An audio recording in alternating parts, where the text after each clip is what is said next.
Olá pessoal, sejam bem-vindos à nossa aula 11 do módulo 1, referente ao curso de Cálculo Numérico. Essa aula, então, nós vamos falar finalmente sobre ponto flutuante, que é como nós vamos armazenar ou representar valores dentro de um computador, tá? Então, pessoal, o que a gente vai ver aqui? A gente tem uma coisa chamada representação em ponto fixo e representação em ponto flutuante, tá? O que é representação em ponto fixo? Basicamente, a representação em ponto fixo, pessoal, você tem um valor x, tá? Esse valor x você vai ter um sinal, que pode ser mais ou menos, indicando que ele é positivo ou negativo, tá? E isso aqui vai ser armazenado em dígitos, tá? E lembrando aí que esses dígitos vão variar de k até n. Então você vai fazer uma soma desses dígitos. E como é que você sabe qual é a contribuição de cada dígito para formar um valor x, né? Então veja o seguinte, primeira coisa importante, esse valor k aqui, tanto o valor k que está no índice quanto o valor n desse somatório, são valores inteiros, tá? Sendo que k é sempre menor que n e usualmente k é menor ou igual que zero, tá? E n é estritamente maior que zero, tá? Os x e i, que são os nossos dígitos, são valores que vão de zero até um valor beta. E esse beta aqui é importante, pessoal, a gente lembrar que tem a ver com a base que a gente está adotando, tá? Então, se eu estou usando, por exemplo, a base 10, então aqui são potências da base 10, tá? Eu vou ilustrar isso agora, tá? Então, vejamos o seguinte, vamos utilizar esse número aqui, 1997, ponto, na verdade aqui teria que usar vírgula, né, porque eu estou usando língua portuguesa, 16, na base 10, tá? Isso aqui na representação de ponto fixo, usando base 10, como é que vai ficar? Então eu vou pegar esse número aqui e vou usar uma representação que eu estou indicando que cada dígito tem uma contribuição em potências de base de 10. Tá? Então eu vou começar aqui com i igual a menos 3. Aí você fala, vai ficar com potência com índice negativo, né? Não, não vai. Por quê? Porque aqui tem um menos, menos i.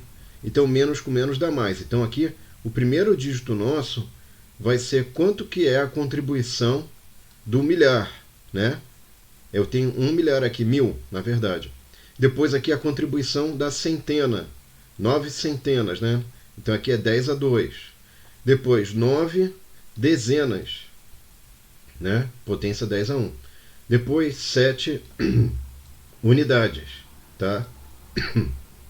Bom, seguindo aqui, pessoal, eu vou ter então agora a primeira casa decimal, que é a potência de 10 a menos 1. Segunda casa decimal, a contribuição, 10 a menos 2. E se você reescrever esses valores aqui e somar, vai dar exatamente o valor que você tem original, tá? Isso aqui é só para dizer o seguinte, esse valor, como é que ele vai ser armazenado no computador? Ele vai ser armazenado dessa forma aqui, ó. Eu sei que tem o primeiro dígito, tá? Que é o 1, depois o 9, depois outro 9, depois o 7, depois o que vem na casa decimal ali, o 1 e o 6. Tá? Então eu armazeno assim, e depois como é que eu transformo esse valor armazenado no número real? Eu vou fazer uso dessa fórmula aqui, essa fórmula da representação em ponto fixo. Tá? Então imagina que você tem uma lista, suponha que você está usando a linguagem Python, e a partir da leitura dessa lista, você vai ter que usar essa fórmula para fazer a conta resultante, que vai resultar no número correspondente base 10. Tá?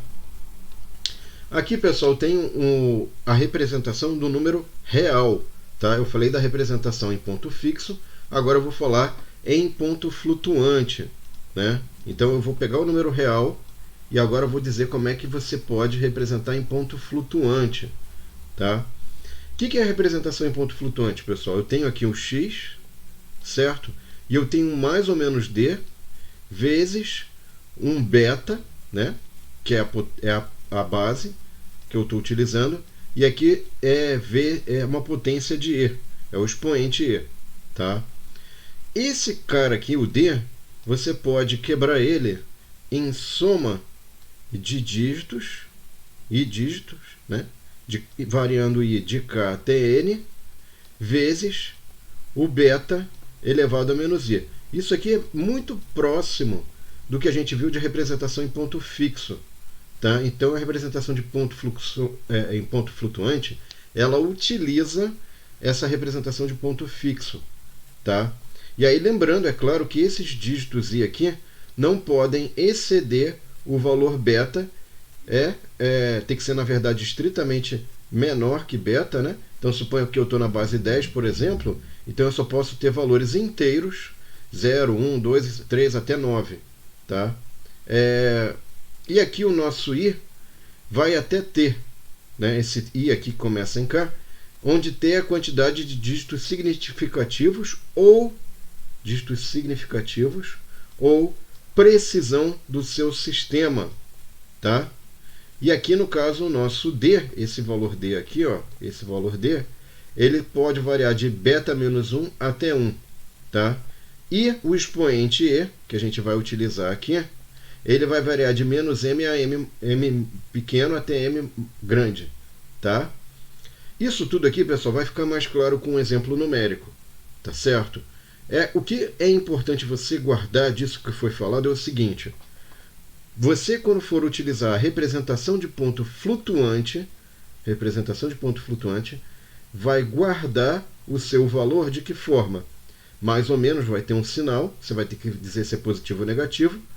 Aqui você vai usar 0, dígito 1, dígito 2, dígito 3, até um dígito T, tá? Que é o número de dígitos significativos que você pode armazenar, vezes a base beta, base 10, por exemplo, base 2, e o expoente E, que pode variar de um valor menos m pequeno até um m grande. Tá? Então, pessoal, o que a gente pode melhorar aqui, né? Vamos fazer o seguinte, vamos colocar aqui uma definição um pouco melhor sobre o que é o ponto flutuante. Então, toda vez que você for usar uma representação em ponto flutuante, pessoal, você vai ter que ter algumas informações sobre essa representação. Você tem que ter a base, o número de dígitos significativos, o menor valor que o expoente nessa forma pode assumir, né? E o maior valor que o expoente pode assumir, esse expoente E aqui. Tá? E com isso, então, pessoal, você vai então ter o que você consegue armazenar de valores no seu computador. Então, por exemplo, aqui, ó, eu vou ter qual é a base que eu estou operando nessa máquina, né? É a base 10, é a base 2, qual que é o número de dígitos da mantissa, né? O número de dígitos após a vírgula, né? De casas decimais, tá?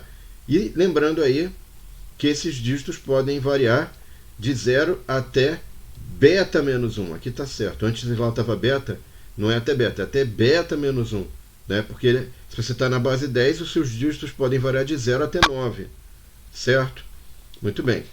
E lembrando aí que o primeiro dígito não pode ser 0, tá? Tem que ser diferente de 0, esse primeiro dígito aqui. O expoente aqui, pessoal, é dentro desse intervalo que eu já coloquei. Tá?